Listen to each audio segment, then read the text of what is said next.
FC रोडवरून जाता जाता चहा घ्यायचा विचार करता आणि तिथेच एक ठिकाण सापडतं जिथून फक्त चहाचा वासच नाही तर प्रेरणाही दरवळते. हो, बोलतोय मी इंदुनाथ कॅफेविषयी. एका स्वप्नातून उभं राहिलेलं आणि आज पुण्याच्या फूड मॅपवर उठून दिसणारं ठिकाण. निलेश भांगे एक मध्यमवर्गीय पार्श्वभूमीतून आलेला तरुण. फर्ग्युसन कॉलेजमध्ये शिकताना आर्थिक अडचणींमुळे पार्ट टाइम नोकरी करत होता. पण काम आणि अभ्यासाचा ताळमेळ बसवणं कठीण झालं आणि मग काय, नोकरीला त्यांनी रामराम ठोकला. तेव्हा कोणीतरी विचारलं असतं की पुढे काय, तर त्यांचं उत्तर होतं स्वतःचं काहीतरी सुरू करायचं. आपल्या थोड्याशा बचतीतून निलेशने FC रोडवर एक लहानशी टपरी सुरू केली. नाव दिलं FC चाय कट्टा.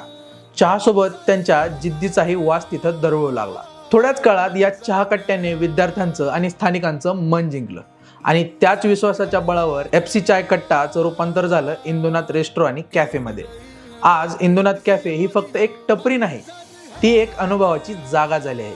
स्वादिष्ट व्हेज आणि नॉन व्हेज डिशेस, खास ॲम्बियन्स आणि कॉलेजच्या आठवणींसोबत एक भावनिक कनेक्शन. हा कॅफे म्हणजे चहापासून सुरुवात करून संपूर्ण जेवणाचा प्रवास. आणि अशाच उद्योजकांच्या गोष्टीसाठी आहे आपली सिरीज मराठी उद्योजक.